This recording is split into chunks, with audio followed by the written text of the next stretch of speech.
जय हिंद। कल हम सब समझे थे कि इतिहास क्या है, इतिहास का लेखन कैसे हुआ, इतिहास का टाइमलाइन समझे थे और इतिहास के काल विभाजन विश्व स्तर पर समझे थे। आज हम समझेंगे इतिहास के कुछ ऐसे शब्द जिसमें बच्चा हमेशा कन्फ्यूजन में रहते हैं कि क्रांति क्या होता है, आंदोलन क्या है, विद्रोह क्या होता है, युद्ध क्या होता है और ऐसे-ऐसे कुछ शब्दों का यानी कि परिभाषा जानेंगे कि किसका अर्थ क्या होता है। पहला समझते हैं कि क्रांति क्या होता है। क्रांति इतिहास का एक महत्वपूर्ण शब्द है और पहले इसे समझते हैं। क्रांति, क्रांति शब्द जब भी आता है तब लोगों के दिमाग में आता है कि देश में बड़ा बदलाव हुआ है। जब देश में कभी भी बड़ा बदलाव देखने को मिलता है, जब देश की जनता अचानक से खड़ी हो जाती है और हर एक चीज़ या सभी चीज़ को बदल देती है, इसे क्रांति कहते हैं। एग्ज़ाम्पल के रूप में देखें तो 1789 में फ्रांस की क्रांति हुई थी, रूस की क्रांति, तो ये सब क्रांति होती है। क्रांति का अर्थ होता है देश में बहुत बड़ा बदलाव। आगे बढ़ते हैं और दूसरा समझते हैं कि आंदोलन क्या है। आंदोलन,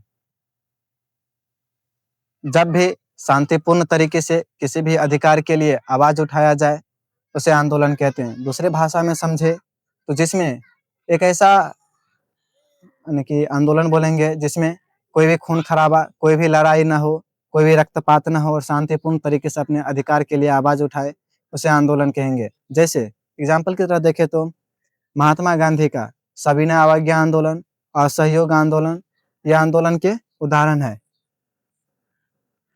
चलिए जानते हैं कि विद्रोह क्या होता है। विद्रोह उसे कहते हैं जब कभी जनता, देश की जनता सरकार के खिलाफ या सत्ता के खिलाफ उठ खड़ी होती है और सरकार को बदलने का प्रयास करता है या उसके खिलाफ विद्रोह करता है, उसे विद्रोह कहते हैं।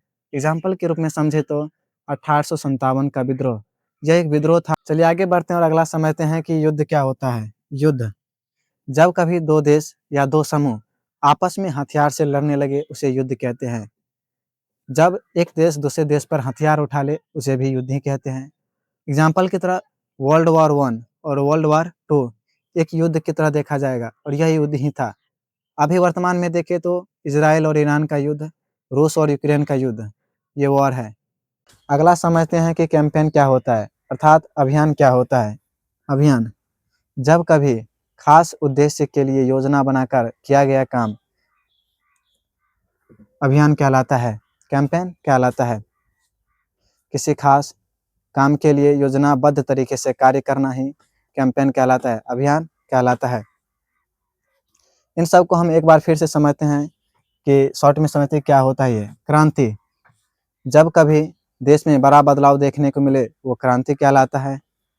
अगला है आंदोलन, जब कभी शांतिपूर्ण तरीके से अपने अधिकार के लिए लड़ा जाए, आवाज़ उठाए, वो आंदोलन कहलाता है। विद्रोह क्या होता है, जब देश की जनता अपने सत्ता या सरकार के खिलाफ हो जाए, वो विद्रोह कहलाता है। युद्ध क्या होता है, जब 2 देशों के बीच या 2 समूहों के बीच आपस में हथियार से लड़ाई हो जाए, उसे युद्ध कहते हैं। अगला समझते हैं कि अभियान क्या होता है, जब किसी खास कार्य के लिए योजनाबद्ध तरीके से कार्य किया जाए, उसे अभियान कहते हैं। तो आज हम इन सभी शब्दों को समझे। ये इतिहास के वैसे शब्द हैं जिन्होंने पूरे इतिहास को बदल के रख दिया। कल हम पढ़ेंगे क्लास 10th के इतिहास के पहला चैप्टर यूरोप में राष्ट्रवाद।